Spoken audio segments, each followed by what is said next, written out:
Okay. Well, good evening, everyone. Tonight is September 8th, and this is the first meeting of the Northborough Master Plan Implementation Committee. And just for the purposes of the beginning of the meeting tonight, I will, and I should introduce myself. My name is Kathy Jubert, and I'm the town planner here in Northborough. So I will just be going over a few of the standard Zoom sort of rules that we need to do at the beginning of every meeting. And then we'll jump into the agenda. And just after I read this small script that we have, there is, we have to do a roll call vote of every member that's present. So I will just call your names off of the list that I have. They're in no particular order, but you'll hear me. So to begin the meeting, again, as I said, this is the Northborough Master Plan Implementation Committee meeting. This is an open meeting of the Master Plan Implementation Committee. It's being conducted remotely, consistent with the Governor Baker's executive order of June 16th, 2021, an act relative to extending certain COVID-19 measures adopted during the state of emergency. All members of the Master Plan Implementation Committee are allowed and encouraged to participate remotely. This order allows the Master Plan Implementation Committee to meet entirely remotely, so long as reasonable public access is afforded so that the public can follow along with the deliberations of the meeting. And as I had stated, I think when we were offline, the meeting tonight is not being broadcast on Northbrook Cable live, but they will broadcast this Zoom recording tomorrow. The public is encouraged to follow along using the posted agenda unless the chair notes otherwise. So there isn't anything such as an executive session tonight, so the meeting will be entirely public. And ensuring public access does not ensure public participation unless public participation is required by law. So for the purposes of tonight's meeting, there will not be any public comment per the agenda. So this is strictly, it's an open public meeting, but as far as any discussion, it will be between the staff, the consultant, and the board members. So the next thing that I need to do is just, when I call your name, just please respond in the affirmative that you are here. First person, Julianne Hirsch. Here. Amy Poretzky. Here. Millie Milton. Here. Ashley Davies. Here. Tracy Camarano. Here, well done. Did I say that right? Yes. Adrian Cost. Name's at the bottom of the screen. Yeah, I see, well, I don't see physically Adrian, but I think she's trying to get in, Jim. Yeah, she just connected, but I didn't see her mic go on, and then she just disconnected, so she might be trying to log in on a different device. Okay. Bill Peterson. Here. Fran Baxter. Here. Dean Kennedy. Here. Dean Cahill. Here. Rick Leaf. Here. John Campbell. Here. And Dario DeMar. Oh, we had Dario. Where'd Dario go? Oh, there's Dario. Okay. Okay, so so it looks like we believe that that Adrian is trying to connect. So when she does, that we'll take care of that. So the first thing, and again, this is not really standard protocol that a staff person runs the meeting, or at least begins running. Runs the beginning of the meeting, but until we get into, which will be relatively shortly, the first thing that we wanted to do tonight is an introduction of each member, and explain a little bit about yourself, a little bit about your background and why it is that you wanted to participate on the implementation committee. I know that, I know all of you, but not everybody knows each other. The implementation committee is made up of 13 members. Some are, standing board members on existing boards, and then there are residents at large also participating on the committee. So just before I get into the committee, again, want to introduce myself to everybody. My name is Kathy Jubert. I'm the town planner here. And I also want to introduce Donnie Goris Klob. I never get that right, Donnie. So sorry. Close. Yeah, better luck with Tracy. And Donnie is our consultant who developed the master plan with the steering committee, and then is also going to be working with the implementation committee. And Donnie works at VHB, and Donnie will get into a little bit more of an introduction when we move to that part of the agenda. So again, in the order that I'll just use for everyone to introduce themselves is just the list that was prepared by the town administrator's office when the committee was first formed. So first on the list is Julianne. Julianne, if you could just introduce yourself and do a little bit of an introduction. Hi, everyone. I'm Julianne Hirsch, and I am representing the Board of Selectmen. And so I wanted to be on this committee because as selectmen, we serve as liaisons to a lot of different committees and boards. We each get assigned half a dozen or so. And as I've been doing this for the past few years, I realized that there's some overlap between the committees, and there's a lot in the master plan that has already been written that will require communicating and getting these boards and committees involved. So I'm hoping to be able to facilitate that aspect of my role. And in addition, I wanted to be on this committee because I think that we are entering a particularly exciting and new time. The plan was written a couple of years ago, but over the last 20 months, we have experienced something that many people never experienced, which was the pandemic. And many things have changed in our lives, one of which primarily is where people work. And I'm hoping that as we move forward with the plan, we will take a really good look at some of those changes that may or may not be permanent as we emerge from the pandemic, and kind of look at the plan that we have before us and see what applies and what maybe needs to be changed. I hope I'm not sounding pessimistic, because I'm not pessimistic at all. I think that there's a lot of new territory that we're going to be experiencing, and I'm really excited to be on the committee. So thank you. Thanks, Julianne. Next on the list is Amy Poretzky. Hi, my name is Amy Poretzky, and I'm the planning board representative for this committee. I was also one of the planning board representatives on the master plan steering committee. I've been on the planning board since 2014, and the master plan is a guide that we use on the planning board. It's the 10 to 15 year vision for the town. I also grew up in Northborough. Northborough is a great town to live in, but the world is always changing and there's always room for improvement. And I'd like to help keep Northborough a great place to live by continuing with great schools, making all of our neighborhoods safe, promoting clean water objectives, and just keeping our residents happy. So I'm really excited to be part of this. Thanks, Amy. Next on the list is Millie Milton. Hi, I'm Millie Milton. I am representing the Historic District Committee.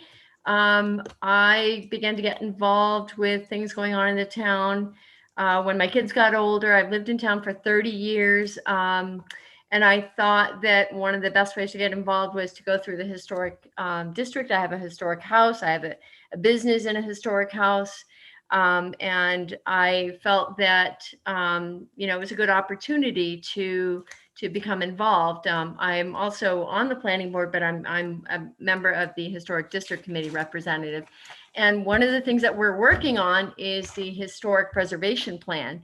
And I feel that this, the master plan implementation and the Historic Preservation Plan should work very closely together in order to really come up with some of the more significant aspects of the town and what the residents had voiced preferences for, so that we can bring some of those really nice historic pieces forward and hopefully work well with the master plan committee.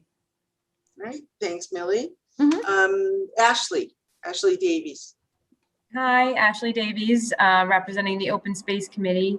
My work is mainly in conservation, and through my work, I've been involved in many plans in various other municipalities and regions throughout the state, and was just really excited to be able to be a part of working on a plan in my own town. And I was on the master planning committee, and really was thrilled to be able to continue on the implementation committee and see through some of the goals that we came up with those 2 years ago. So happy to be here. Thanks, Ashley. Next, Tracy. Hi, I'm Tracy Camerano, and I am here representing the Parks and Rec Commission. I've been a commissioner for, this will be my 4th year. Moved to Northborough 23 years ago, just as we finished the other master plan. And so had the opportunity not to develop that, but to see what was and wasn't implemented and how that process unfolded our first few years in the town. And subsequently have been very interested in this new plan and went to a lot of meetings. I was not on the representative on the committee for it, putting that plan together, but have been very involved in the periphery, trying to see what kind of changes are going to take place to make our town appealing to other people to move into. I think to keep the schools, open space, recreation space available to people of all different ages and stages of life. So I've just had a lot of investment in different community programs through the last few years too. 3 kids that have gone through the high school that have been involved in lots of sports. So I do come from that vantage point, but I'm very interested in this whole process and seeing how we can put it all together to make some really fun and exciting changes moving forward. Thanks, Tracy. And next, I thought she was on, and she might have. Oh, Adrian, there you are. Your square moved on my screen, so I'm sorry about that. So, Adrian, if you could just introduce yourself. Oh, you're on mute, Adrian. Oh, Adrian, you're on mute. There you go. Am I all right now? Yes. Okay, I tried before because the last committee meeting I was on, I couldn't get it off mute. So I spent an hour this afternoon trying to get the thing to work off mute. So anyway, as long as you can hear me, that's fine. Yep, and just leave yourself unmuted for the whole meeting. That will work. Okay. I'm chair of the Council on Aging. I moved into Northborough 20 years ago, and we were looking for a new senior center. And I got active there, and I found a lot of friends in Northborough that made my life particularly good. And I'd like to pay back to the town of Northborough and make everybody that good. And as I look at the statistics today, more than 25% of the population is over 60. And it continues to grow. As a matter of fact, there'll be a time when over 50s more than, or over 60s more than 50% of the population. So I'm here to fight for, or not to fight, but to argue for our own over 60 people, to keep them to stay in town, not to move out of town. So Great. Thank you, Adrian. And now Bill Peterson. Hi, thank you. Bill Peterson, representing the Financial Planning Committee. Been on the Financial Planning Committee now in my 2nd term, so 4 years. In Northborough for just about 19 years. My wife is born and raised here, so 3 kids in the school system here, actually 1 off to college, so 1. But the interest for me comes twofold. One is predictability. So we're trying to forecast out 10 or 15 years. And, you know, you have things like, oh, I don't know, pandemic hit during that time frame. Things need to adjust, things need to change. So I'm super interested in the forecasting and the predictive abilities of the plan. And then secondarily, the adaptability of that. What do we do when the plan doesn't go exactly as we think? I deal with this every day in my work life. And I think it'd be super interesting to do this at the town scale as well. All right, thank you, Bill. Next up is Fran Baxter. Good evening, everyone. So I'm Fran Baxter. I'm one of the at-large members. Previously, I have had the privilege of being a member of the Board of Selectmen. I actually started with Adrian on the Council on Aging. I've been in town for 34 years. I currently am on the Zoning Board of Appeals, and I really wanted to be on the Master Plan and Implementation Committee because I thought it was a very good idea, like Amy and Ashley, to transition from the Master Plan Steering Committee into the implementation to help start the process. I'm only a one-year appointment, so I'm really hoping to hand it off to well-seasoned and good people to move it forward beyond that. Thank you, Fran. Next, as far as citizens at large, is Jean Kennedy. Well, I'm a retired urban and environmental planner. Lived in Northborough for over 30 years. When I saw the information about the formation of this committee, it certainly occurred to me that it'd be something that I'm interested in, something that I could contribute to. After graduate school, I began my work in the City of Newton Planning Department, did land use and environmental and zoning work there. After a number of years, I moved on to an environmental engineering company where I was involved in environmental planning and environmental permitting work, as well as GIS and database applications. I then moved back into municipal planning with what's now the City of Framingham, and I did some land use and zoning there. I was also involved in some comprehensive planning. I was a lead staff for a housing plan that was developed in the city. I also did several iterations of the 5-year update to the open space and recreation plan.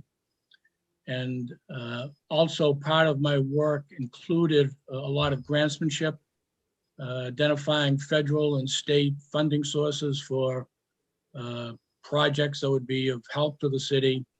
Some examples included EPA brownfields funding. We also received neighborhood stabilization monies.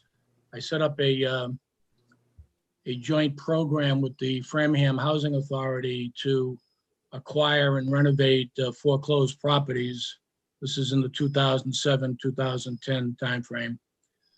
And another example was the State Mass Department of Transportation, where we were able to obtain funding to complete the construction of the Cachicha Rail Trail. So I believe I have a variety of planning experiences and hopefully can contribute in any way I can to the committee. That's great. Thanks, Jean. And then on to our next Jean Cahill. Got me a little confused when I heard Jean introduced. Hi, I'm Jean Cahill, and I've been in Northborough for 21 years. I work in the field of environmental site assessment and cleanup. I'm a human health and environmental health risk assessor. And I've just sent my 2 kids off into the world, so I have open time to devote to community affairs, and I'm very excited to work with you all. I thought the master plan process, the community engagement piece was just so exciting and so well done, and I'm really, really just thrilled to be on this committee. Thank you, Jean. Rick Leaf.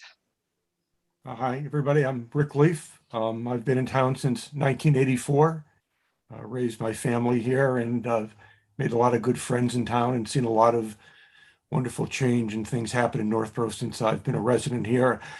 My past lives, I've been a member of the Parks and Recreation Commission. I've been a member of the Planning Board. I'm currently on the board of the Northborough Affordable Housing Corporation. We're a private nonprofit that works with third parties to develop affordable housing using community preservation affordable housing money. We've had a good relationship with the town and the Community Preservation Committee. We've created 8 units of affordable housing in the town of Northborough through the use of community preservation money. And so I have interest in recreation. I have interest in land use planning. I have interest in housing, especially affordable housing.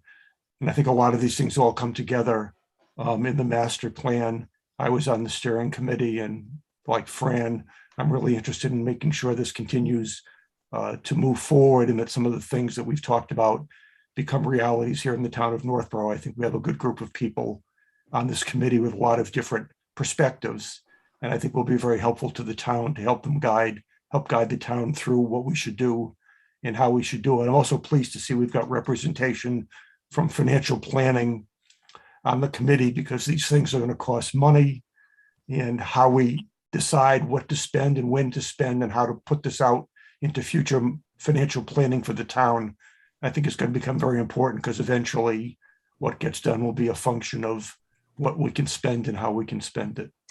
But I think we're off to a good start here and looking forward to moving forward with it. Great, thanks, Rick. Next, John Campbell. Hi, I'm John Campbell. Can you hear me sufficiently? Yep. Yes. Yep. Good. Thank you. So I've lived in town 26 years, my wife Kathy and I, and we raised 2 very well-functioning humans and through the school system, and pleased to say that. It was a big reason why we moved into Northborough. In our early years here, I think it was about 2002 or 3, I can't remember quite when, but I got convinced to try the Open Space Committee, which I did. Through that, we began the effort to bring the Community Preservation Act to Northborough. Rick was very involved in that campaign as well. We got it elected through the town and eventually passed town meeting. And then somebody said I should be chairman. So that occurred, and I've been with the Community Preservation Committee ever since. I was interested in joining this committee because I felt like CPA and the CPA funding was going to be a big part in what we could accomplish with the master plan. Obviously, many of the listed agenda items, the listed priority items show CPA as a funding mechanism, and I think it will come into play. So I thought that creating that liaison with the CPA would be important. So I feel like I can represent the CPC on this committee, as well as with my background in open space. And I appreciate the opportunity. I'm glad that I was picked. Great, thank you, John. And then Dario DeMar. Hello, I'm Dario DeMar. I've lived in Northborough for quite a while. My daughter went through the school system here as well, and we loved it. She's off to college now, senior at Syracuse. And a couple of my friends said, hey, you ought to look at this master plan implementation committee, because I've been doing master plans since about 1982 for just about everything from small developments to entire cities to an $8 billion project in South Vietnam on the South China Sea. So master plans have pretty much been my life. And of course, I got paid for all those, and maybe it's time to work for free and give a little bit back. So it's a lot of what I heard made a lot of sense with people talking about financing. And I think Mr. Peterson talked about predictability and adaptability. That's a big deal, because, you do these perfect plans and things change, and they've got to be able to change. So having done so many, and still working on them now, we're doing an entire city right now in Virginia. We've got 16,000 acres, which is a lot to plant an entire community on a rail, starting from scratch, which is kind of exciting. And as far as helping out here, just basically want to give back. I don't have a whole lot of agendas, but to share my experiences with everyone here and do the best we can do to make Northborough even better, because I do love it here. And we've had nothing but good experiences the whole time we've been here. That's it. Thank you, Dario. I think this is I mean, I knew it before everyone did their introductions, because like I said, I'm familiar with pretty much everyone on this committee, but it's such a diversified group with so much experience. And it's just, I think this is going to be a very exciting process to work through the implementation, the short-term goals, midterm goals. We'll get into that in a little bit more detail tonight. But just before I do the next agenda item, and then hopefully pass this agenda off to the chairperson. Most of the meetings that I've been at, there's maybe 6 of us tops on the screen. So I do see everybody. And I think for this next discussion and probably for the rest of the night, and actually, Donnie, I see your hand up. No? Oh, okay. Oh, hello, that was my own mouse. Sorry about that. So that's what I was going to lead into as far as people speaking. I just thought of this as everyone was, very nicely talking individually. But I think that if everybody else can see everybody, perhaps if you just physically raise your hand, as opposed to, using the hand symbol, that hopefully will work for at least tonight's discussion purposes. I don't sense that this is going to be an unruly crowd or anything, so I think that'll work. So the next item on the agenda, which is pretty standard fare for any town board, is the election of officers. And typically we look at, what the boards have is a chairperson and a vice chairperson. And for the Board of Selectmen, the town clerk, comes in and officially walks them through the nomination process. He provided me with that information that he uses for tonight's purposes. So if I can just start off that process. And I guess I think pretty much whether people have been on a town board or some sort of whether it was a nonprofit or whatever in their past or in their present life, but the chairperson typically is doesn't hold any distinction as far as it's that person's agenda. But what they do is the agenda that is determined, we'll talk about at the end of the meeting what we're going to cover at the next meeting.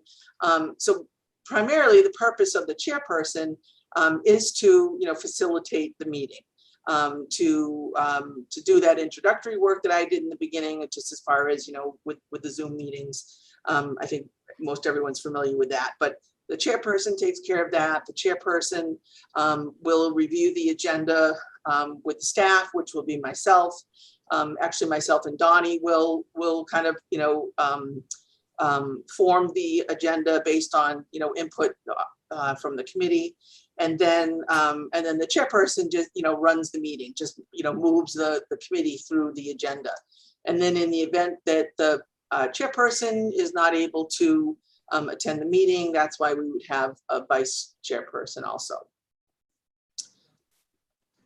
So if I could, the first thing that needs to happen is the call for nominations for the position of chairperson. And so what people need to do at this point is, and anyone can do this, they would make a motion to nominate somebody as chairperson, and then there would need to be a second, and then we'll go from there.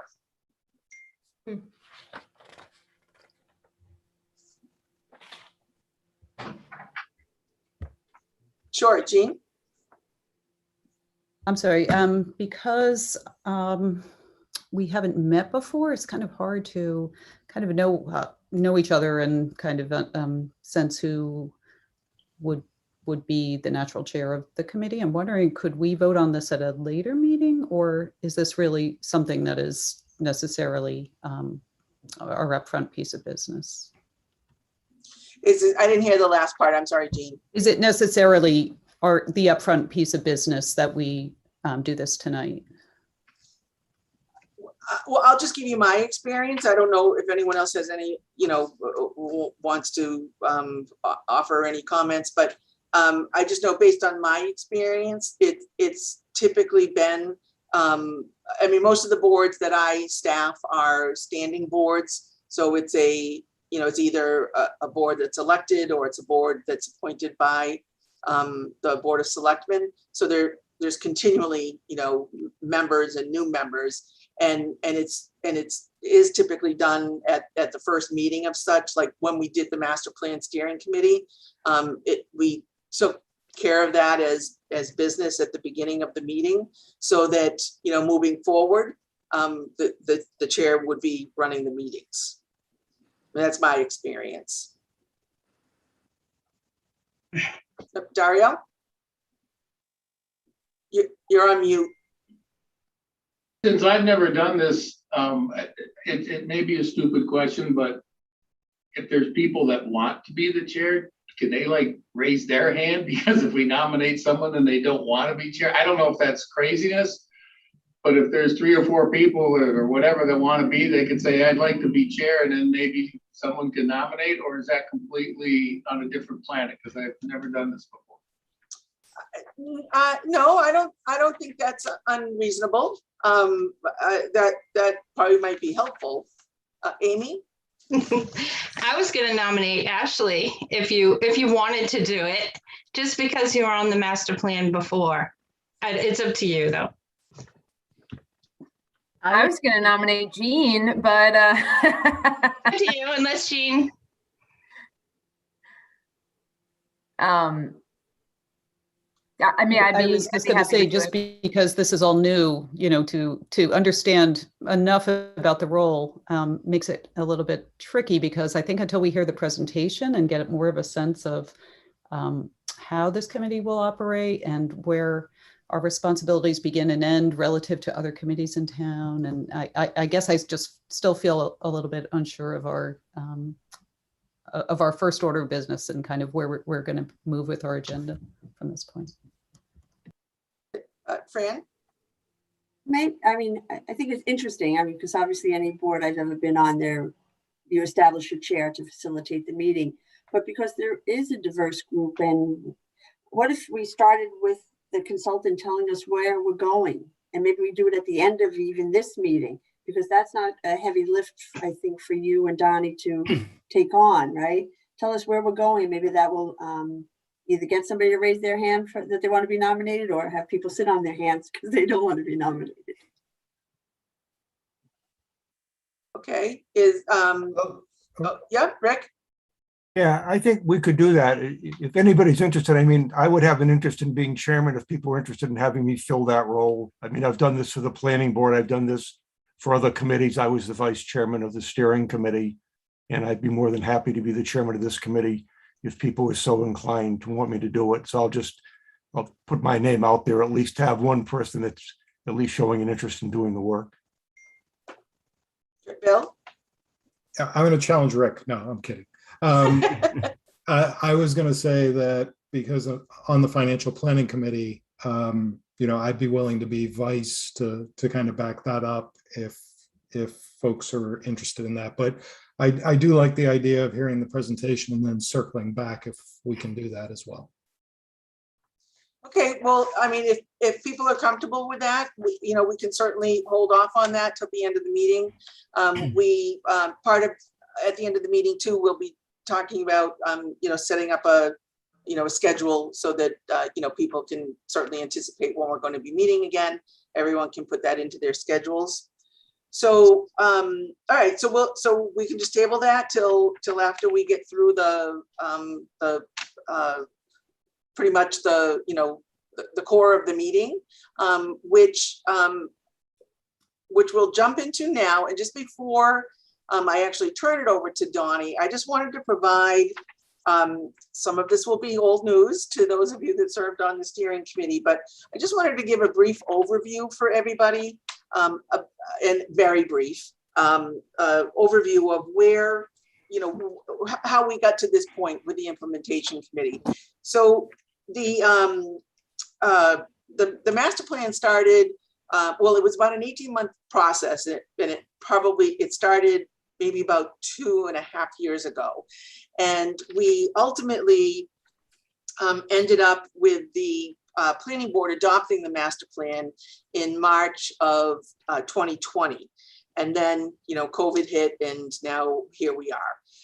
Little bit of, you know, a later start than we all had wanted or anticipated. But prior to getting here, like I said, the master plan process itself of creating a master plan for the town of Northborough, or a comprehensive plan, it's called both, you know, they're sort of interchangeable. We just called ours a master plan, the Northborough master plan. So the VHB, obviously where Donnie is employed, VHB was selected as the master plan consultant. We formed a master plan steering committee that was, I think that was 15 members, might have even been a few more. And that committee, over the course of about 18 months, had 18 different meetings. They were all, you know, of course, open to the public. Within those 18 meetings, we also had 3 public forums that were held in various locations, various parts of town. Also, as part of the public outreach, along with those public forums that we held, there was also 3 surveys that were sent out to the residents of Northborough. And then there were a few events that we had the master plan, members of the master plan steering committee, and also our consultants attend. Again, you know, trying to be as inclusive as possible and to do that outreach.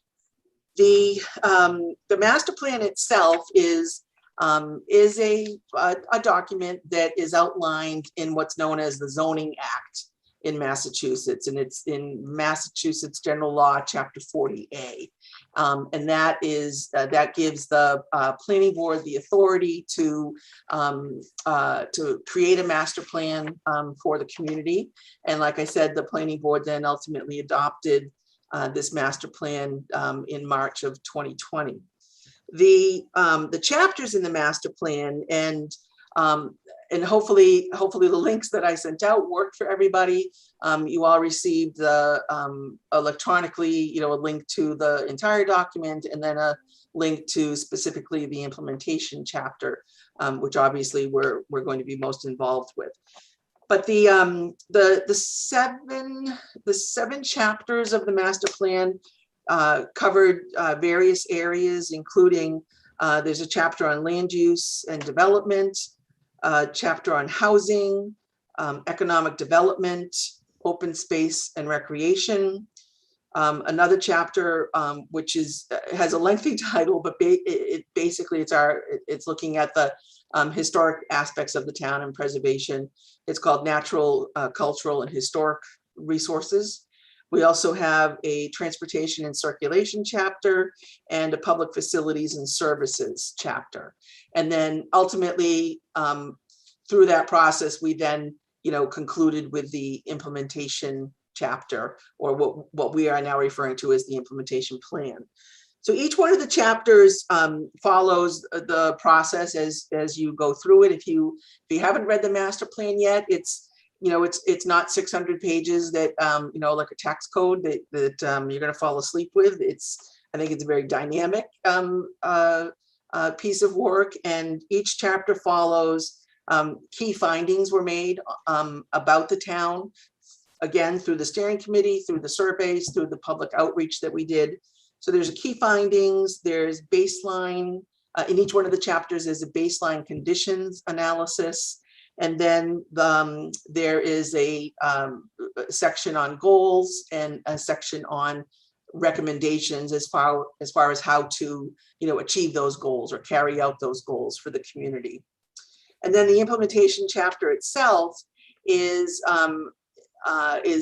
done as a spreadsheet or as a matrix, where you have the goals are identified, the key players, whether it's a department and or a board or multiple departments that might be involved.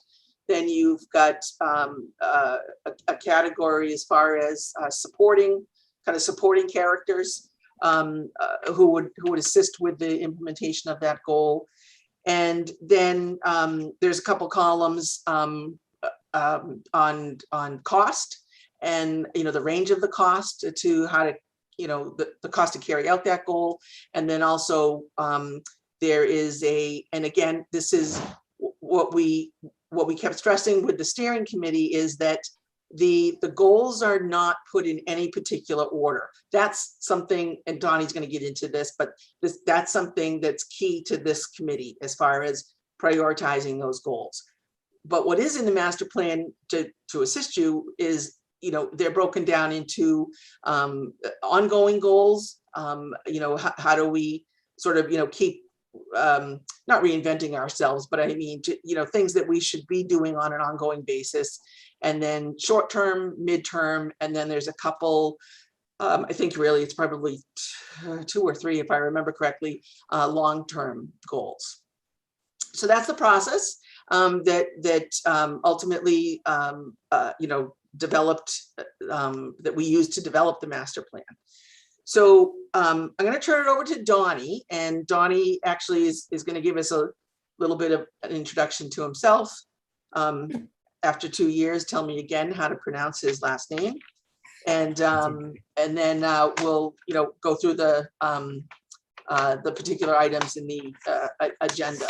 And we think that this, I mean, there's certain things obviously that we want to cover tonight, but we think that it can be interactive. Like after Donnie finishes, a particular subject, if people have questions on it, we can take them at that point and then move on to the next agenda item. Yeah. If there are questions throughout the presentation, feel free to stop me, but there are going to be prompts for inviting comment and questions and discussion. So Donnie Goreskolb, some of you may see, I may be familiar to some of you. I was the principal planner for the master plan a couple of years ago, so 2.5 years ago. It doesn't seem that long ago, but it is 2.5 years. So I'm glad to see a lot of familiar faces myself. So Fran, Ashley, Amy, Rick. I think that's about it, but I do recognize many of you throughout the public engagement process. So it was a highlight to work on this master plan, and I'm really excited that you guys took the opportunity to create an implementation committee. Because really you guys are the key to making this document a living document and not just something that's going to be sitting there collecting dust. I'm glad, Amy, that you're picking up the master plan as part of the planning board and using it to guide. That's really what it's meant to be, a framework for decision making, town and municipal level decision making moving forward. So tonight I'm just here to present some information on what an implementation committee is and what the responsibilities are. Some case studies throughout Massachusetts that may be helpful to you to guide your decision-making and how you lay out the implementation committee, because there's really no strict formula on how to do this, but there is some examples out there that can provide you with the information that can determine how you want to conduct your business. So just a step back, Donnie Goreskolb is my name. I'm with VHB. I am a sustainability and environmental planner, senior level.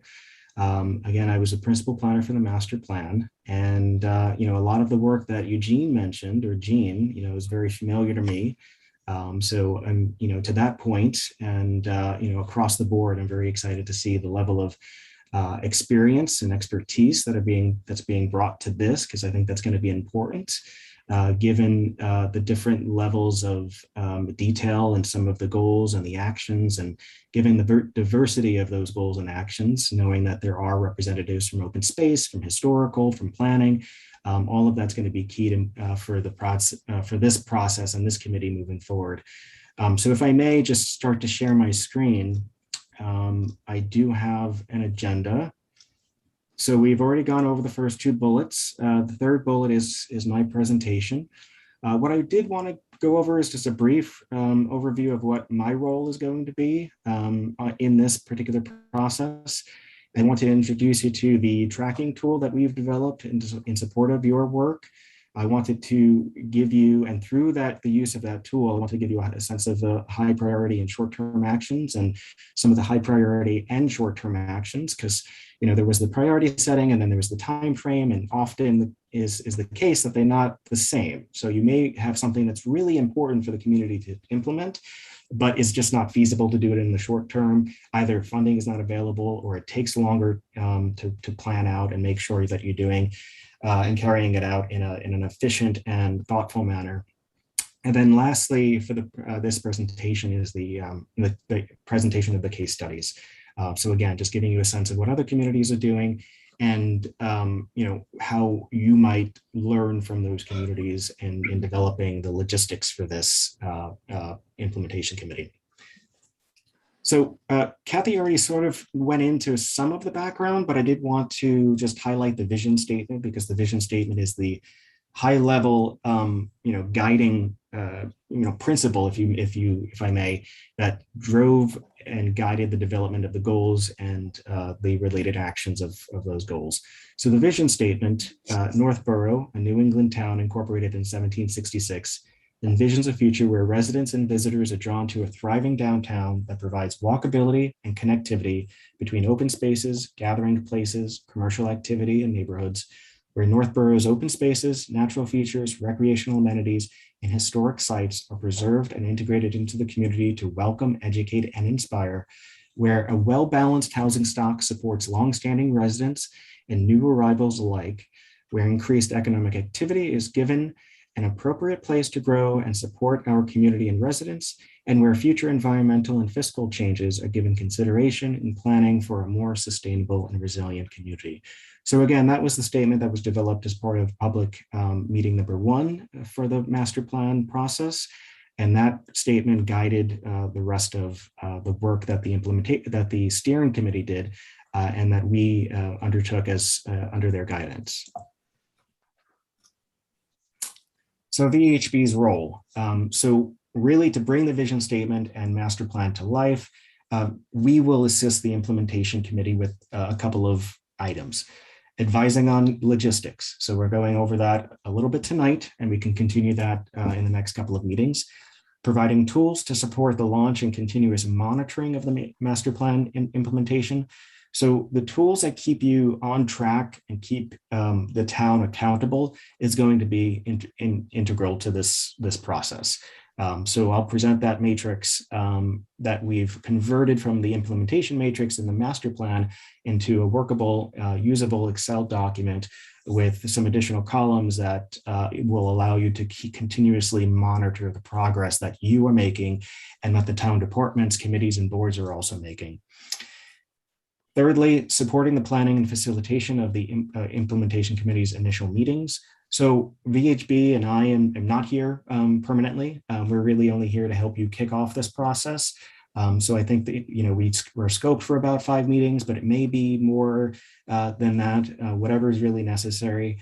But, the point is that we're giving you the keys to success. We want to set you up for that success and letting you and the chair and the vice chair lead you from, that 5th meeting on in doing the work that you need to do in coordination with the different departments, boards, and committees.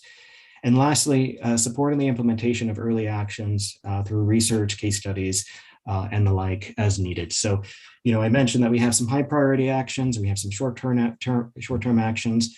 As an implementation committee, we have to decide what we want to move forward and what we can feasibly move forward in the short term. And based on that consensus of what the town wants to proceed with, VHB will help you with an implementation plan for those specific tasks. So there's the implementation plan for the larger document, that master plan, and there's implementation plans for individual actions. What are the steps that need to be taken? Who's the organizations that need to be spoken to. Where is the available funding coming from? Is it going to be town funding? Is it going to be grant funding? Is it going to be technical assistance, grants that are out there? But similar, ultimately, we're here to help you with determining what those implementation details are going to be for those early actions, as well as giving you some, context. Where has this been implemented before? Where was it successful? What were the lessons learned? Things of that nature. So this is the implementation matrix tool. So essentially, again, we turn the implementation table within that last chapter in the master plan and turned it into a tracking tool. So a few things that go into this is accountability and transparency. So accountability, you can start to see that the implementation plan within the master plan identified the implementation leadership and the implementation partners. It also outlined, the time frame, the order of magnitude cost. That's what the OOM stands for, order of magnitude, potential funding sources, and priority. But really, the implementation leadership and implementation partners are the crux of that, accountability point. Making sure that we know who's going to be leading it, who's capable of leading it, and who's going to be able to assist or provide strategic and influence and input into the implementation of a particular action. So we took that table and we added some columns, as I mentioned, and we made it more usable with drop-down menus and filtering. It's not an overly complex table, but it's a table that I think is going to be important for you guys to keep updated on a regular basis. But really looking at implementation start dates, progress, and last point of contact, and some additional notes. So these are things are easily filled out, and the process by which they get filled out, it will have to be determined in terms of what logistics you're looking at. But this is the overall look of the implementation matrix. And if I may, instead of going through these slides, I'm just going to pick it up and share that individual file so we can see it in action. So let me know if you can see this. Yep. Okay, I am working on a Mac now, so it is a little bit different what you might see, a little bit more curvature to some of the menu items, so don't be alarmed by that. But this is, let me see, can you see the font, or should I zoom in? Can you expand the view a little? Yep. Does that look better? A little more. Better? There you go. That's great. Okay, so as Kathy stated, there are various elements or chapters that were included in the master plan. So again, economic development, housing, land use, etc. This is a document that can be easily sorted. So if you're going to be focusing on a topic that's near and dear to Rick's heart, housing, then you can go straight there. If you want to identify what Rick goal you're going to be focused on, you can move forward with that. And right now I also have, I think, some other elements highlighted, but the point is it's highly filterable, highly usable. You have the recommended actions, the related elements. The related elements, by the way, is really included in this implementation plan to identify some related and synergistic opportunities. So if there's something that is if there's a housing, action that's related to land use, perhaps there's an action under land use that can be simultaneously implemented or implemented in sequence, or if things of that nature, things that can benefit by combining efforts for implementation. So that's why that column is there. Again, the implementation leaders and partners, the time frame, as Kathy mentioned before, there's short, there's mid, and there's long, and there's also some ongoing. So one of the questions is, how are we going to treat the how is the implementation committee going to treat ongoing actions, and keeping up to date on that, because that's a little bit more of an effort to that's something that you're going to have to revisit on a routine basis, as opposed to doing something in the short term, marking it as completed, and then that's done, and everything on that column could be grayed out. But ongoing is one of the options under time frame. And again, what we want to focus on here is the high priority actions and the short-term actions. So if I may, actually, before I get to that, I wanted to highlight these. So the implementation started, it's either it's a drop-down menu, it's either yes or no. Progress status, sorry, that's the filtering. It's not started, started, completed, delayed.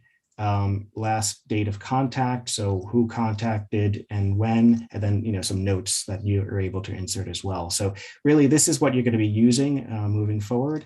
And on a routine basis, as you gather monthly or quarterly, whatever the case may be, you're going to go through those actions that you're focused on, and you're going to start to fill this out and update the notes again on a regular basis. But as Kathy mentioned, we do have some high priority actions and we have some short-term actions, and we don't have to do that during this particular meeting, but definitely next meeting we want to have a conversation about what actions can we do and what actions do you want to pursue in the shorter term. And these columns, column J and column G, are here to really inform that. So if we can go right to that, what we're going to do is highlight some of the high priority actions. And what we're going to do is highlight some of the short-term actions, and you start to see, and right now we have, these are the high priority and short-term actions within the housing element. So you have explore merits of zoning bylaws that would require a portion of housing units to be set aside for low and moderate income households, undertake a study to understand housing price points, revive the housing partnership to monitor Northborough's housing needs. I'm not quite sure if that's been done, but definitely something that we need to, that was identified in the short term and was a high priority. So without going into each of the individual elements, this is sort of the essence of what this tool is really meant to do: allow you to focus on what's high priority, what's what's identified in the short term, and help you identify what you want to start implementing, and again, tracking that implementation. Now, one note that I alluded to earlier is that sometimes the priority setting and the time frame don't exactly match up. So to that point, things that are a high priority may not be something that was envisioned in the short term, but as was mentioned earlier in this presentation or in this meeting, circumstances change. COVID came about, and new opportunities from COVID, from a positive standpoint. In terms of some funding and some grant assistance and some rethinking of how our public spaces are designed and used, have could change some of the context, the implementation context of some of these initiatives and actions. So perhaps you don't want to just limit it to the short term. Maybe you want to take a holistic look at all of the high priority actions for this particular element. And again, the context changes, and that's why the implementation committee is going to be so important. Is that this is going to be a continuous revisiting of the actions and the nature of their originally intended implementation.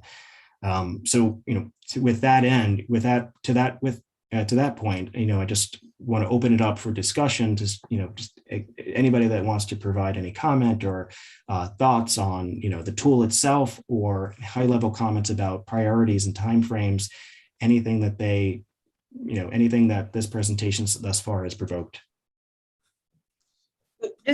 Just before we get into that, I just want to let people know that as we're looking at this screen, when you're looking at columns D, E, and F, all of those initials are spelled out in the master plan, so, and at the very beginning of the implementation chapter. So if some of that is looking foreign to you, that's where you'll see it. But just real quickly, like in column D, LU is land use. Get into column E, PD is planning department, PB planning board. Then you get into F as an example, H. The Historic Preservation Committee. Yeah, HPC is Historic Preservation Committee, Council on Aging, Board of Selectmen. So all of that is they're not really true acronyms, but that's all spelled out in the beginning of the chapter. So yeah, and what we can do, Kathy, to that point, which is a good one, is just create or recreate the acronym list within this particular spreadsheet. Similar to page 2, where we looked at and we just replicated all of the different goals. So you have that all in one place. This should be a one-stop shop for the most part. the master plan provides additional context as to why these goals and why these actions were identified. But from an implementation standpoint, just knowing the goals and knowing the actions and knowing the related elements, those are the key points that you guys need to be armed with and equipped with. I have a question. I did have a question also. Okay, I've got a question about sort of the process of how the decisions of the committee then get transferred into the workings of the town. In other words, the committee isn't going to actually do any of this work. The committee's job is initially to take a look at this and sort of talk through it and see from a committee standpoint what the committee feels the town ought to start moving on initially out of all of these things that are in the plan. Yeah. So then that has to be communicated and discussed with, I would assume, the selectmen, the administrator, maybe certain department heads, and eventually agreement has to be reached between the committee and the people who are actually going to do the work or approve the spending of the money or the allocation of resources. So Kathy, from your perspective, or even Julianne, from your perspective, how does the work of the committee get communicated to and agreed to by the town so then it can be tracked to see if it actually is happening? Well, I think, and Donnie probably, well, Donnie definitely has more experience on this, but what you said initially, Rick, is absolutely correct, is that it's not the responsibility of this committee to physically carry this out. That's why all of these various departments and boards are listed.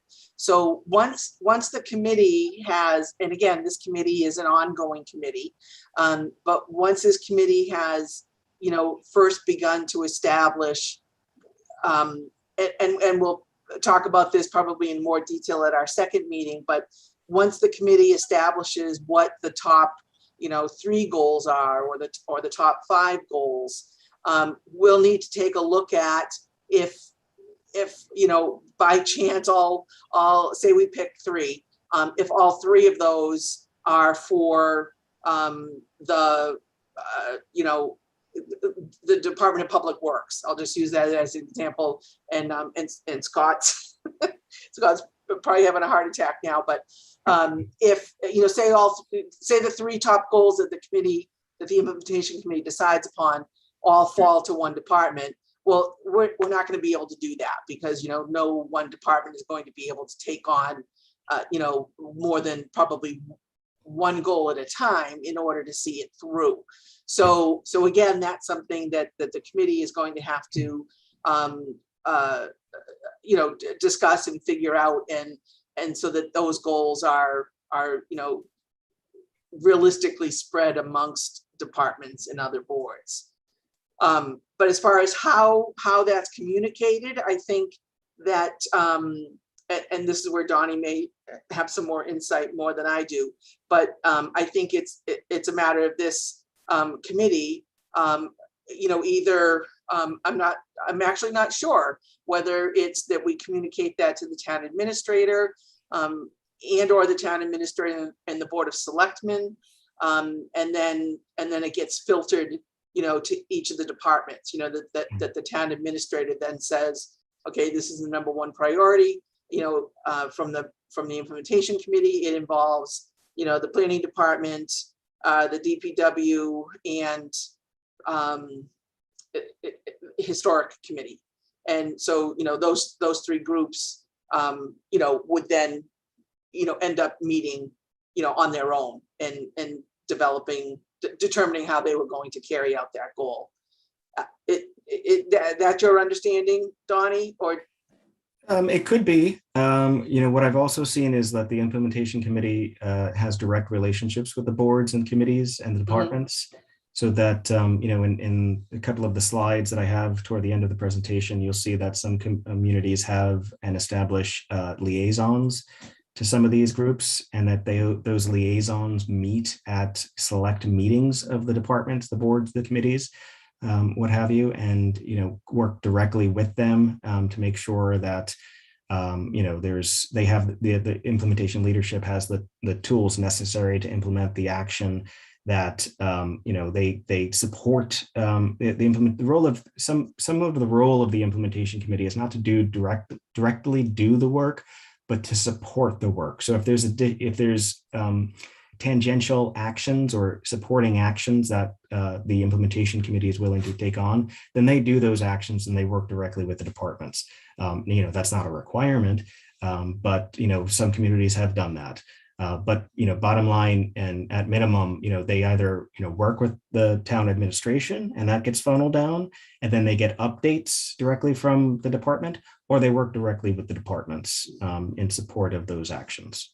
Yeah, I mean, my question was along the same lines about, who's going to advise on what's practical, but I think it does make sense to start. We've already gotten this plan sanctioned by the town. We have priorities listed. It would make sense to go to these individual boards and say, this is one of our high priorities. This is what we think makes sense to tackle next. Is this something that you're willing to do? And then from there, it goes up the ladder. I mean, the way it usually does, right? Yeah, I mean, there's going to be some buy-in too. This plan already has the buy-in because it's adopted, but then you need that additional level of, is this feasible right now? This is what we think we want to do. Exactly what you said. This is what we think we want to do. Are you able to do this now? And if the answer is yes, then okay, great. If the answer is no, then just, put down in this implementation spreadsheet that you've contacted them and it's not feasible right now, but perhaps it can be feasible. Maybe they said check back in 6 months or something along those lines. I did have another question too. So there are some goals and recommendations on here that various members of the planning committee came up with that, maybe they're not still on this committee, and maybe they're technical enough that maybe no one here knows how to implement those things. Who should we reach out to in those cases? And, is VHB available in situations like that? It could be. So the point is, our initial scope is that we are going to be supporting, a handful, up to 5 initial actions, and that should give you a sense of, what the, level of effort is for, implementation support. And you may not do as much as VHB as we'll do during these initial ones, but there'll be a similar level of, the provision of materials. And sorry, I got distracted. My son just gave me a goodnight kiss. He's much bigger than he was during the development of the master plan. I mean, there's going to be the implementation leadership. If they're identified as the leadership, they should have a sense of what that action is, and they should have a sense of what the next steps are. And then you can work with them directly to get some support, or reach out to VHB for additional guidance. Okay. The one thing that I did want to add about this process, and Kathy, you alluded to it about capacity, but what we in overloading any individual leader with too many actions is, during the process of this, we did do a holistic review of the timeframes and the implementation leadership, and we deliberately looked to see okay, well, the Department of Public Works, how many actions do they have in the short term? It's not going to be feasible for them to do everything in the short term. So we tried to, adjust to accommodate, anticipated capacities. I just have 2 questions. One is, I assume everything here, since everybody's agreed upon it, is cast in stone. So we're not changing anything. We're going to look at what's here and then try to find the best and most economic way to implement what's here. Is that correct? Well, a couple of thoughts is, one, a lot of the recommendations are deliberately, not lacking specifics. So the idea about, undertaking a study or exploring this, or, developing, a general, understanding or whatever the case may be. These types of words were deliberately used to allow flexibility in how these actions are going to be implemented, right? So, to that point, there is a little bit of room for you to determine, what these actions are, and they're not necessarily set in stone. The other side of that is that, again, context changes, and the implementation committee is really, some implementation committees actually take on the charge of updating the master plan on a regular basis. And, that could be something that you take on. And, through those updates, you make sure that the plan is current, and you make sure that the actions are, modern day and reflect any changing circumstances, like the increase in remote work that's likely to stay in to some degree. So, we presented a lot of information on commuting during the master planning effort, and, working from home was a very small portion. But I bet it's a little bit larger today, perhaps because of the most recent census, maybe capturing some of that data, and the ongoing ACS and American Community Survey data that's released on an annual basis. So, to that point, there's a little bit of flexibility, Dario. If people could just identify themselves. I know, we're sharing the screen now, but also too, for the purpose of, there's obviously going to be minutes prepared for each one of these meetings, and that'll be coming out of my office, and, so that she just doesn't have to guess at voices. If people could just say their name before they ask a question or make a comment. Yep, Jean? No, you're muted. Jean, you're on mute. Yeah, my screen just changed. Okay. Now I am. So to the point that Julianne made about in the beginning about, how COVID has changed our world, and that this plan, as you addressed, that Donnie, that it has the flexibility. Sorry, this is Jean Cahill. That we have the flexibility within the plan to adapt to changing circumstances. Another, the elephant in the room is climate change. Our state has passed 2030 roadmaps that are going to drastically alter the landscape of whole sectors of our economy, including transportation and housing, which are the two main sources of unregulated carbon emissions. So I know I've heard it or seen it stated, we're going to have to install 1 million heat pumps in buildings by 2030, and 1 million EVs are going to have to be on the road by 20. So, these are going to entail have incredible repercussions for our town and how we plan and enable these changes to happen. And so I just wanted to kind of get your feedback on how we face that. So I could think of a couple of different approaches. So, one, the master plan, when it was developed, it didn't include a sustainability chapter, right? And it doesn't include a public health chapter. And those two, topics are, very much trending and very much important given, some of the regulations that are taking place and, obviously some of the, modern day challenges that we're experiencing. There are, references to sustainability and resilience, as well as, potentially some, if I recall correctly, some references to public health, but mostly related to environmental indicators and not necessarily, pandemics. That certainly wasn't anticipated during the development of the master plan. But, I haven't traveled too far from Northborough since Northborough, and I'm currently finishing up the Westboro master plan. And that plan does have a sustainability element, and they do have a public health element as well. But the one thing that I wanted to point out is that the town actually undertook a climate action plan through their Sustainable Westboro committee. And they undertook a lot of that, and we supported that a little bit, but we weren't necessarily scoped to work directly with them, but we did provide a little bit of feedback. But the point is that, you can do these supplemental studies and, augment either as standalone or as a supplement to a master plan. There's an example out there where, there was a supplement to a master plan that was done after the master plan was adopted. And, that was the full plan with the supplement was later readopted. You could either do it a couple of ways. You can make a supplement to the master plan, or you can more easily just, do a standalone study. And that standalone study, if it's not already identified as an action, and I'm sorry, I don't remember if it was, it's something that you can agree upon and say, okay, well, this is something that's important.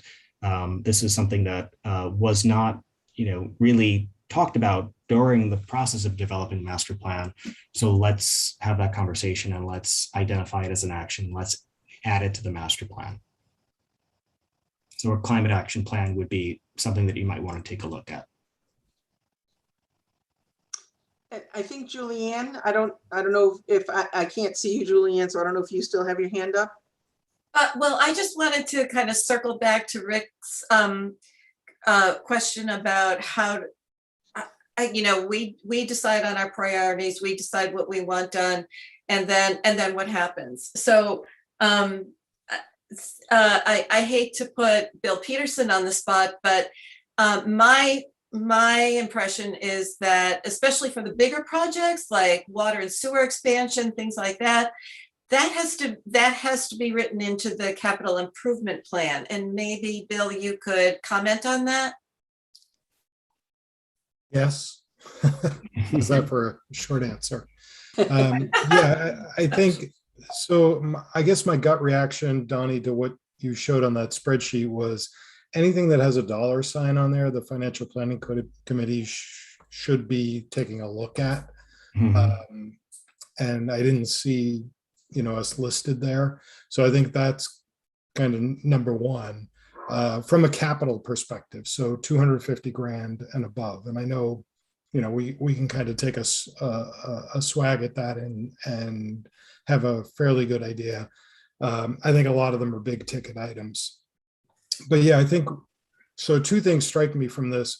One, we need to make sure that the capital planning process is part of this. And if we haven't already put it into the expected time frame and the red, yellow, green designations, maybe that's one of our first things we need to do. And then second, I think, us as a team, it sounds like, have the ability, Donnie, correct me if I'm wrong, to force rank this stuff. And force rank the highs and say that, based on time, based on, we go off and talk to the individual boards and they said, no, they can't do it. Okay, they go to the bottom, move them up. Then we layer over the financial ability of the town to do it. Mm-hmm. That to me seems like job number one for us. No? Yeah, I mean, that's a very good perspective, and it's an important perspective. I don't think that there are too many actions, if I recall, over $150,000. Many of the actions, just so you know, are again just kind of exploratory or studies or things that could be done by staff or volunteer time. But I do think it's very smart to take a pass through the implementation matrix and identify those actions that are $3 signs, because I think, if I recall, our typical approach is a dollar sign may be $50,000 or less. $2 signs might have been above $50,000, but not higher than $100,000. We have to go back to the master plan. And then $3 signs, I think, were over $100,000. Usually we determine that based on the financing and abilities to finance projects of a municipality. So smaller the municipality, the lower the thresholds. Bigger the municipality, the bigger the thresholds. But certainly taking the first pass at those actions that do have those $3 signs might be worthwhile, particularly those that were high priority. Yeah, I think it'd be, oh, sorry. Go ahead, Bill. Yeah, sorry. To Julianne's point, I think it'd be super helpful if whatever those dollar signs are worth, we need to know that. Yeah. And then go look at that with that lens on it. Because what I'm hearing here is we have the ability to, based on board feedback, based on funds availability, based on ability to execute, that this committee has the ability to then, I think I said in the beginning, to adapt. Yes.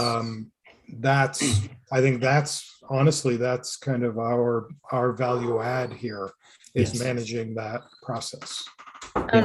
Just to comment on that, Bill, I think that's definitely important, but this was my perspective when we were writing the plan was don't think small, don't think about what we have now, and don't limit ourselves in that way, think big. And so I would go at this the same way.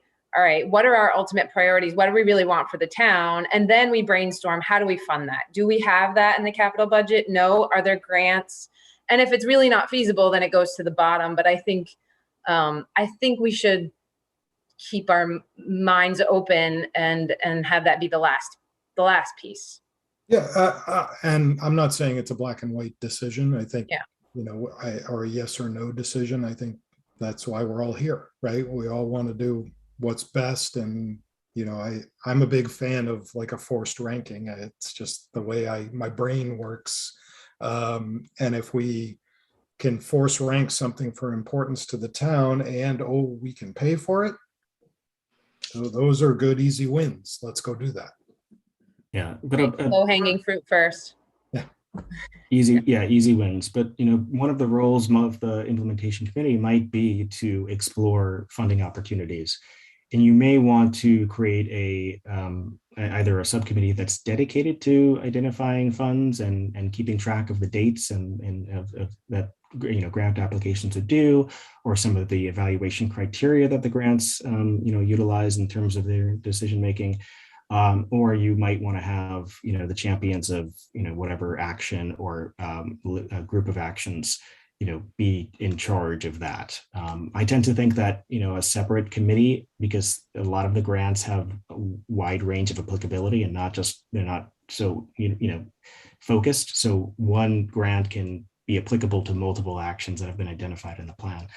And to the point, Bill, that you made earlier, this plan was developed in a certain time, right? So it was 2.5 years ago. It was based on the decisions and the feelings of the community of at that time. But and overall, the master plan is a guiding document. So the information that was provided in the master plan by the community is to serve as a guide. So it's and to Dario's point before, it's not set in stone. But really, you guys need to take into consideration that the community wanted this, and the committee voiced their opinion on that. And as you proceed, take that into consideration. And you mentioned not being black and white, and that's my intent with this, is just to consider that the master plan and the community wanted certain things at that particular time. It may not be completely relevant, but it still has some value. Sure. No doubt. And I think if we approach it from, the art of the possible versus the art of the, I won't say, I'm going to say the word impossible, but, that again is that kind of ranked list on, what can we really do versus what, 2.5 years ago was a great idea. Today, given where we are, maybe not. And that was kind of my whole preamble in the beginning on, predictability and adaptability. This is where we are right now. We have to kind of look at this, and as the committee that moves it forward for, we're going to be talking to each other, guys, for the next 10, 15 years. Think about that. I'm kidding. But I think if we look at it with that lens on and do our best to execute on the high priority items from the list that was done by the committee that are still applicable today. And there maybe they all are. I don't know. I'll be honest. I've read about 100 pages of the 238-page document. So I have a way to go, to be fair.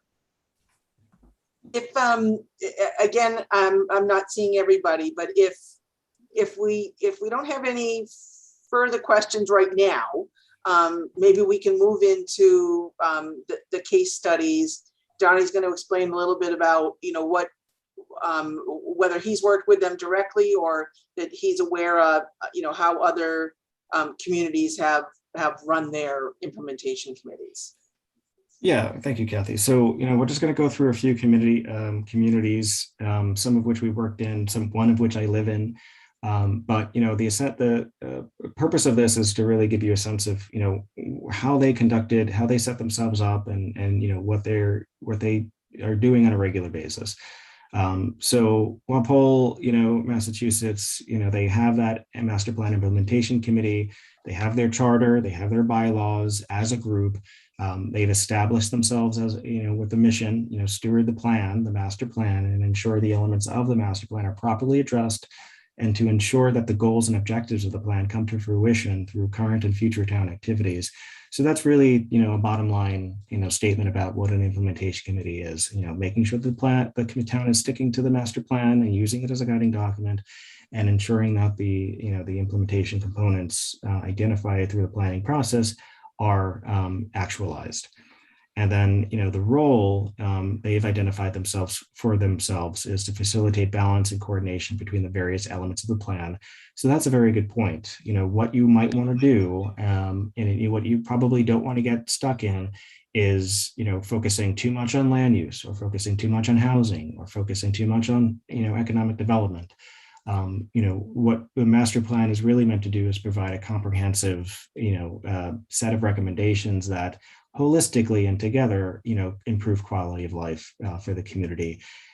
So, it's advisable that you try to, diversify your efforts, because some folks on the committee is going to be more focused on housing, and some folks are going to be more focused on economic development. You all are on this committee because you want to better the community, and through various ways. So,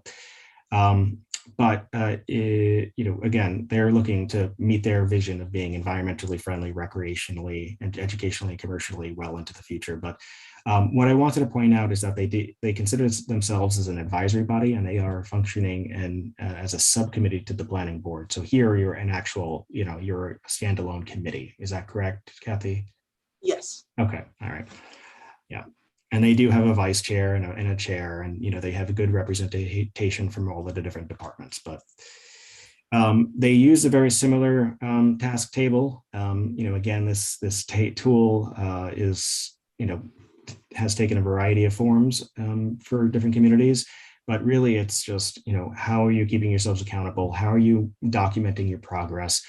Because at the end of the day, you need to also report out back to the community on what's going on and what you've accomplished and what the town has accomplished relative to the master plan. To that point, the implementation committee sent out updates to all municipal, state, private organizations that have implementation duties, and said, this is what you're going to be responsible for, or this is what you've been working on, and this is the status. Again, coordination and communication. But to Jean's point earlier, there was some items that were not identified in their master plan that, and tools that were not relevant at that time, but they did add and did include in a master plan update. So the Green Communities Act, Chapter 40R for smart growth and financing there. And then, low impact development has increased in its importance with respect to stormwater and water quality, and in particular with climate change and creating some nature-based solutions to flood control. So those things they added through a master plan update. Hanover, Massachusetts, very similarly, they established their role of being, except for Hanover, the planning board served as their implementation committee. So that's a little bit different from what you guys are doing and other communities have done. The planning board has assumed the role of being the stewards of the plan. But what I wanted to point out from Hanover is that they developed a 7-year action plan that supplemented the master plan. So they really, bit it off in chunks. They said, okay, well, this is, our plan is a 10 to 15 to 20 year plan. We're going to, make it a little bit more manageable, and we're going to focus on, 7 years. And they created an action plan that outlined a roadmap for implementing actions over a 7-year period, as opposed to a 10 to 15 year period. Arlington is where I live, but what I want to point out here is, and Arlington is a very active community with respect to implementation. They do have subcommittees. So I alluded to this earlier, but they broke out into subcommittees either based on, the topic that, the master plan element, whether it's land use or whether it's housing, or they had specific committees based on, furthering a particular study. So they had a Millbrook corridor study group that was part of the implementation committee, and they, oversaw the development of that particular study, either serving as, and I can't remember, either serving as interview board or a committee that advanced the study itself to the point where the study was taken over by a specific department, or they oversaw the entire study. I'm not quite sure, but the point is creating a subcommittees, dividing yourselves into groups that focused on either housing or economic development, or financing, or grant and funding identification, whatever the case may be. This community identified themselves as a committee that was broken out in subcommittees. And another point is they meet quarterly as opposed to monthly. What we may want to do for this is meet monthly until you guys get off and properly initiated and get more on autopilot. At that point, maybe you guys meet on a quarterly basis to gather and update and review the implementation plan to see any updates that need to be made. And they also had a website, not highlighted here, but a website that actually is pretty ambitious. Each subcommittee has their own webpage. I might not suggest that for you guys, but an overall webpage that, again, getting back to the transparency part of it, you guys let the rest of the community know what you're up to and what progress has been made with respect to the master plan. And Maynard is a community that I did work with. They consider themselves as an advisory board. They monitor and support the different town departments and committees. This is the particular group that did have liaisons from the implementation committee to the different departments. Those liaisons do attend certain meetings of those departments and boards and committees. But their specific activities, they aid in strategy to implementation. They monitor progress by tasks. They provide general support, either whether it's necessary to provide additional data, or they identify grants, or they provide support in writing the grant. They get a little bit more hands-on. And the point I wanted to make that I've been mentioning, but more directly, this particular implementation committee reports directly to the select board, the town administration, even reports as part of their the town's annual town meeting and town report. So they provide an update in that way, and they also perform community outreach. So the master plan itself had a lot of community outreach, 3 public meetings and 3 surveys. But they do some additional community outreach too, with respect to any things that any updates that they're considering, or any new actions that need to be implemented. It's probably not, and I haven't been involved in that community outreach, but it's probably not broad, and it's probably not as much as what was done for their master plan. But I'm pretty sure that they're doing some targeted stakeholder engagement to understand the needs of the community outside of just their own understanding. And this is just a closing slide. Really, the things that I think that you guys need to consider: establishing and accepting a mission and duties, establishing procedures for internal and external coordination. Are you going to have a regular meeting schedule? Is it going to be monthly? Is it going to be quarterly? Are you going to identify liaisons to departments, boards, committees? Is that something that you want to do, or do you want to leave that to a chair or a vice chair? Perhaps a distributed model of sharing the work might be more appropriate. But I leave it up to you guys. Determine committee organization. Are you going to have subcommittees that are going to be topic-based or task-based? There may be instances where a task-based subcommittee is necessary because that particular project is so large. One thing that I can can think of is perhaps a downtown master plan that you guys have been considering for such a long time. Having a subcommittee focused on getting that off the ground might be one example of a task-based subcommittee you might want to consider. Determining that schedule and process for updating master plan, if you're willing, if you intend to update the master plan on a regular basis, and that's not a yearly thing, that's not a 2-year thing, that's more of a 5-year, every 5 years, or about there, that you undertake a minor update to a master plan just to keep it current. And then again, developing that web page, on the town's website to convey the progress of your work. So with that, that's I think the last slide. Yes, it was for just the case studies, and really those are meant to provide some high level and sometimes specific lessons or guidance for how you guys might want to conduct your your implementation committee. And here are the bullets on this slide for things that I think that you need to discuss and check off that you've done that.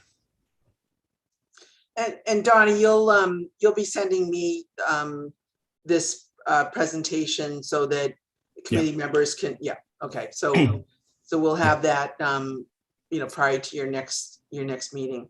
Yeah, I'll be sending you this presentation. I'll send you the matrix, and I will send you what we did pull together as a memorandum that kind of highlights all of the high priority actions by master plan element, high priority actions that are also short-term actions, and then short-term actions. It's a little, it's just multiple ways of looking at those actions that were identified for, what I might say is primary consideration.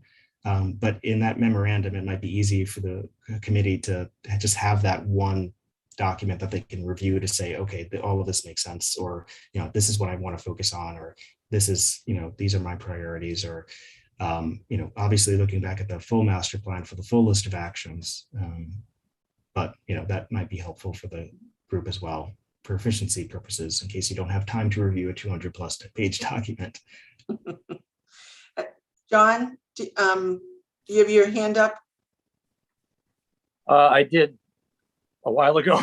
Oh, sorry, John. That's okay. If you don't mind, I'll make a quick comment because I think it's relevant to what Donnie was just listing in terms of logistics. In a comment that Rick made earlier, and I just wanted to say that I was assuming, because of the format of the committee and where the members come from, that those that are associated already with a board or commission would naturally be the liaison, be it to financial planning, council on aging, whatever, and that would be the role that member would naturally play. So that, for instance, bringing an idea from the master plan implementation committee that we want to see some action on and bringing it to that particular board and seeing how it can work in and what cooperation is needed. And also to the question of funding, does that board provide the ideas for funding for that idea? And that I just assume that would be sort of the natural function of the committee. Is that logical? Well, I'll certainly respond to that. That is partly what we had in mind when we when I say me, it was myself and the town administrator primarily that looked at, master plan's been adopted now. How do we move forward with implementing it? So one of the reasons why we did want to have specific boards represented was so that person was the bridge or the conduit between what the master plan implementation committee is talking about, and then bringing that back to their board, and that would be in a variety of forms, whether it's just updating in general, and then when if it specifically involves that a particular board and or whatever board whatever department that board works with. Good. And then further to that, I really think subcommittees could be very effective within this committee and would provide a role for the at-large members to participate, generate activity, generate action points, and then bounce those back at the committee and in turn to the specific boards that might apply. And maybe the first subcommittee is one that addresses what we think might be one of the first short-term actions that we could actually show some visible progress on. I don't know how many months it might take to get to that point, but just a small anecdote. I remember the Community Preservation Committee when it first started. Similarly, we hadn't really no idea yet what the roles would be, and but we knew that every year we had to go to town meeting and do something. And one of the members, I think it was Tom from the rec board at the time, said, let's pick something doable, small, that no one could object to and yet would show something visible. And it was simply, I think, lighting the flagpole in Ellsworth McAfee, creating a small memorial, small park within a park. And that was really a good idea for a committee that sort of was directionless at the time. Well, I'll let you know, you can all go home happy tonight that one of the action items has already been completed. And you didn't have to lift a finger, but you can all take credit for it. One of the recommendations in the implementation chapter is about working with various boards to put together a stormwater bylaw. And we did do that this year, and it was brought to town meeting in 2021. Good. So we have something that we can check off already very easily. But great. I agree with you, John, because there, as Donnie had referenced, the one of the top priorities that clearly came, and it came out of the steering committee over and over again, and from the public workshops that we had, was the downtown. And of course that is, if that stays or rises to the top with the implementation committee, I mean, of course that's much bigger than one department, because it's going to involve economic development, historic preservation, transportation, zoning, so it's going to hit a lot of categories. But some towns, and I think obviously this is not something that we have to decide tonight, but it's a sooner than later. As far as the subcommittees, some communities have, they do a subcommittee for every chapter of the master plan. And then, as Donnie pointed out, some of the implementation committees do subcommittees, differently. So there's nothing that's been predetermined for you. So, that's something that we can certainly bring forward, talk about it at the next meeting. Hey, Kathy, question? Sure. Bill Peterson. Hey, Donnie, for you, one of the case studies you showed, I don't recall which one it was, but it was 2004, 2009. So ostensibly they're at the end of the 10 to 15 year portion. Have they done like an after action report on where they started, where they ended up? Do you know? That's a good question. I don't know the answer to it, quite frankly, Bill, but that's something that we can look into to see what they've done. But again, the implementation committees, typically they do report back to the larger community, that is. They do that in various fashions, whether it's through their webpage or whether it's through direct presentations to the select board or at town meeting. Or make a published report. But I don't know what what WAPOL specifically did to report back on their progress, but that's something that implementation committees typically do is provide some sort of report back to the community. Yeah, I just think it would be interesting, given where they are in the cycle and where we are, just to kind of take a review of it if it exists. Yeah, we can look into that. So are there, again, I don't see everybody, but are there any other questions or comments that anyone wants to make on this particular section? It is 8:45, and we still just have the business of our chair and vice chair and just talking about our meeting schedule. So I don't, does anyone else have any other questions? Sure, Bill. Yeah, so oh, go ahead, Amy, sorry. Oh, I was just looking over and the process, the purview, the master plan was under the purview of the planning board. So I was just looking at the process for updating the master plan. I think if the committee has ideas on updating it and ideas, it should funnel back through the planning board, maybe a presentation to the planning board. It's just my initial thoughts. Bill, do you? Yeah, I guess I had a question. Donnie, you mentioned, I guess basically helping us with 5 initiatives, I'll call it. Mhm. Is that you're gonna come and review for us? We can email you, we can have you show up. I mean, what's the mechanics of that? How does that actually work? Yeah, I think we have to work that out, Bill. Okay. It's probably, all communicate similar to the master plan, probably all communication would go through Kathy. Is that probably correct, Kathy, to assume? Sure. Yeah. So, and, we'll together, or myself and Kathy will figure out exactly the extent to which, we help. Obviously we can't do a full-blown climate action plan as part of that implementation support. But really, what we're trying to, if you have questions about, and we can have that conversation during these meetings too. If you have questions about a specific action and what other communities have done, if I don't have the answer on the spot, we could always go back and, get the answers for you and provide it to you in sort of a white paper or a memorandum or something that you guys can take as part of your subcommittee work, if that's what the process you're going to take. But use it as a reference guide. So trying, providing you with reference materials to inform your. Well, I guess here was my thought process. The list you showed, I think it was 155 items or something like that, right? Yeah. Somewhere around there, right? And we have you for 5.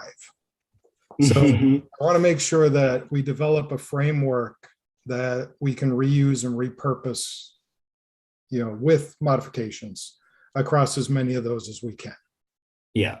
So what we've done before is we've created implementation sheets, and that might not, that might be helpful for you, but it was a sort of a template by which, you identified the action, you identified, the leaders. It was just one sheet that had all the information that you saw in that matrix specific to an action. And then in addition to that information, you added in implementation steps, links to case studies, list of funding sources, so you had that in that sheet. And that's what I sort of envision is handing off to you folks, in addition to that reference material, is this is what, that implementation sheet should look like, or this is what you should be focusing on and developing. And, the additional supporting, documentation can help you, advance what's on that sheet, if that makes sense. Okay, perfect. Thank you. And as we move through the process, initially when I worked with VHB to set up their assistance, or their continued assistance with the master plan and with the implementation committee, part of 5 meetings with Donnie and with VHB can certainly be amended and revised. I mean, that's our initial contract. Obviously that is, based on funds that were available. So that is, something that, as the committee, gets up and running and establishes yourself, and we get into a rhythm, and we realize that we, need more assistance from VHB, or in whatever sort of direction that takes, that's something that we, we can always be working on that. So initially, so I guess let me just jump into the schedule first, and then we can close with the voting. But so initially, what we had done is we set up with 5 meetings. We talked about that they would be monthly meetings. That is certainly up for this board if you wanted to do something differently. But we initially, we meaning myself and VHB, we initially looked at that might be a good pace, is setting up a monthly schedule. Now, when I looked at, because we're still obviously doing Zoom meetings, and it looks like we're going to be doing that for certainly the foreseeable future.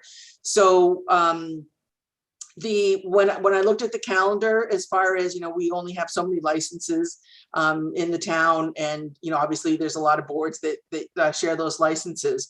So it was narrowed down to, and also as far as staff availability with other boards that I work with and other meetings that I have to attend. So it was narrowed down to Thursdays. And then that was further narrowed down to the first and third Thursday. And then with Donnie and I looking at our calendars, what we're suggesting is that that you could set up a monthly meeting of the third Thursday of every month. And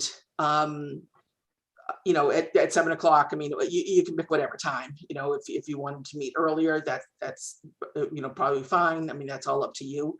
But so initially I wanted to throw that out there about the third Thursday of the month. And so that brings us to, your next meeting would following that schedule would not be until October 21st. So I'm thinking that we might want to meet sooner than that, because we're meeting at the beginning of the month now. I don't know, again, this is entirely up to you. And I did not check availability with Donnie beforehand, but if you possibly wanted to meet again in September, the third Thursday is September 23rd. Actually, that's the fourth Thursday. So forget that. I've got to check on the availability of that. So we could, I'm just looking at the calendar. I can double check on that, because I believe that there's a standing committee that uses the license on the second and fourth Thursday. Jim, if you're still on, are you involved with that second and fourth Thursday? So I have nothing on I'm not seeing anything on my calendar. I'm not sure. It may be a meeting I'm not scheduled for, but I'm seeing nothing on the 23rd or the 30th, if those are the days you're talking about. But again, I'm not sure if I'm getting everything on my calendar. Okay. So so you could do one of two things, and I don't mean to make this more confusing than it needs to be. If you want to start right off with the third Thursday of every month, it would be October 21st. If you want to if you want me to double check on the 23rd, which is the fourth Tuesday, or in September, there's Thursday. There's 5 Thursdays. So I know nobody has the 5th Thursday, which is the 30th. So I don't know if people want to meet again in September, and we could go for the 30th. And then you can go on to the October 21st schedule. My sense would be that I think there's some organizational stuff that we need to accomplish. So I think the sooner we can get together to talk about just how we get organized would be a good idea. So if we could meet again in September, that would make sense. Personally, I'm not sure what other people's calendars look like. I'm just looking at my calendar.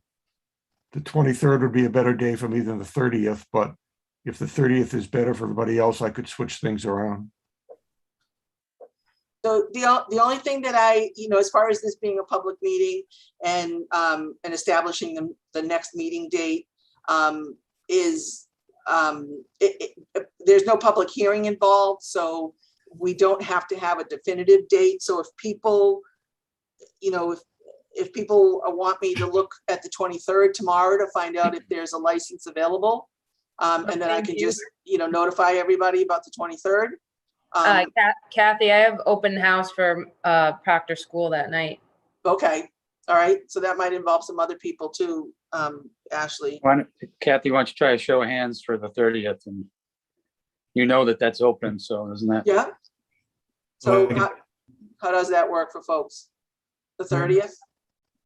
I can tell you that's the one day during the end of the month that I'm not available. Oh.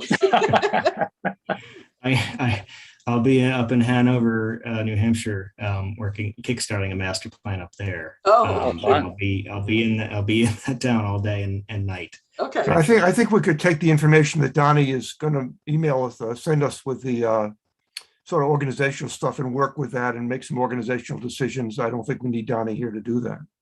Okay. True. All right. Save his advice for when we have some action items. Right. Yeah. So we can, okay, so I will, I'll set that up tomorrow for the 30th at 7 o'clock. And then, then we can go to the third Thursday of every month. So your meeting after that would be October 21st. Okay. That works. All right.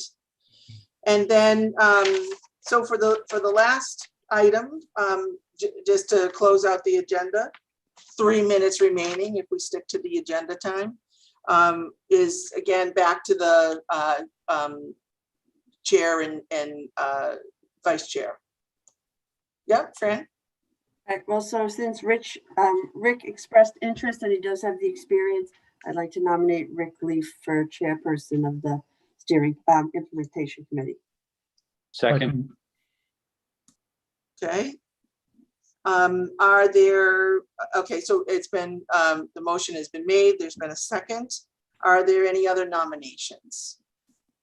I'd like to nominate Ashley Davies for chair. She also has experience. She was on the steering committee. I second. Okay.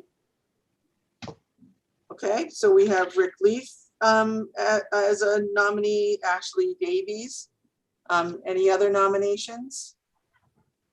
Kathy? Yep. Can I just ask, who are the other at-large members? I know Fran and I are both at-large. Sure, the at-large members are I am. Fran, Jean Kennedy, Dario. Rick Leaf, John Campbell, and Dario. So there are 6 at-large members. And I'm the largest of the at-large. You win. That matters. I resemble that comment. Shall we nominate you? Oh, no. So any other nominations for chairperson? I just want to comment because I actually have never met anybody here. So part of me didn't want to vote, but then I spent a couple days calling people who knew most of the people here. And it's funny that Ashley got nominated because of the people I talked to, the things that I thought were important. She got 2 people said intelligent, 1 said a lawyer, 5 said she was fair, 3 said 3 kinds, 2 considerates, 1 said she was a mom, and 4 said she was honest. I will second the vote for Ashley based on my research and not knowing a single person. Oh, thank you. That was nice. It wasn't me, it was other people. I honestly, I don't know anybody here, but I tried to do something so they could at least learn and try to help. So if we don't have any other nominations, then we'll close the nominations for the chairperson. And we'll vote in order of how people were nominated. So people voting in favor of Rick Leaf being chairperson, if you could all raise your hands. I think you have to do a roll call, Kathy. Oh, that's true. That's true. I'm sorry. We do have to do a roll call vote. So those that are saying yes to Rick, if you could just say your name. All of roll, Kathy, I think. I'm sorry, you actually have to say the people's names and they have to either say yes or no. Oh, okay. Oh, so I go through the whole committee. Okay, I believe so. Rick Leaf, Yes. Fran Baxter, Yes. Jean Kennedy, Yes. John Campbell, We're voting, we're saying who we're voting for, or we're saying yes for Rick? What are you asking? you're voting for Rick. Yes for Rick. Adrian, Yes, for Rick. okay. Amy, No, nothing against you, Rick. I nominated Ashley. okay, Jean Cahill, I hate this. I'm sorry. I feel so divided and I just don't know well enough. So I'm going to abstain. okay. Okay, Ashley, Do I abstain or do I have to, I vote? No, no. you're gonna vote no? Okay, Dario, No, Tracy, No. Millie, No.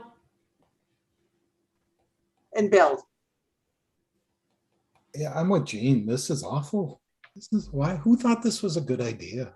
Well, every No, I know committee, it's the democratic process and all that, but I don't know either one of these people. Bill, are you a Libra as well? I'm a Virgo, I'm a Libra. a late Virgo, like last day. Late. Oh, all right. I mean, I think we have our chair and our vice chair, right? It's just a matter of semantics at this point. Yeah. Right? Yeah. So I'm gonna say no, because I don't even know where we are. okay, You still have Julianne, Kathy. Yeah. yep, no, I haven't gotten there yet. And I'm just going by how my screen is arranged. And Julianne, No. okay, so we have 5 5 yeses, 7 noes, and 1 abstention. Right. Okay, now for Ashley Davies, for those voting yes. So I'll start with you, Julianne. Yes. I'm sorry, Oh, Kathy. Fran, point of order, right? Yeah, point of order. You don't have to do it a second time because there's only 2 people. And unless somebody's going to change their vote, the vote would be by default, Ashley has more yes votes than Rick. Okay, so even though the voting hasn't occurred, that, I think to Bill's point, the 2 of them are interested and willing. I think, I mean, again, I think that we are a committee that can adopt the Roberts rules with some latitude. Unless somebody's going to change their mind, it's just kind of semantics. okay, I can see the election to Ashley. There you go. So Ashley would be chair and Rick would be vice chair. There you go. Perfect. Right. Done deal. okay, so Thank you. You don't need to hold a Thank you. separate vote for vice chair. Unless someone on the committee feels it's necessary. I don't. Anyway, okay, I mean, Okay. I just me. I know. Congratulations to you both. Yeah. okay, We'll so back in. Ashley as More chair. important, thank and- you. And And Rick thank you. as vice chair. Okay, and then the next, again, the next meeting will be September 30th amongst the committee members. And then October 21st, we'll be back again and we'll be with, Donnie will join us on that meeting. Okay, Yeah. Sounds So good. just for clarity, Kathy, so the meeting on the 30th is going to be logistics and how you guys are going to be setting up. And then the meeting on October 21st is going to be starting to have those discussions about what actions the committee wants to prioritize and move forward with. Is that Yes. the breakdown? Okay. yes, yep, yeah, so as far as the, the October meeting will be, getting down into the, talking about the priorities. I think we'll probably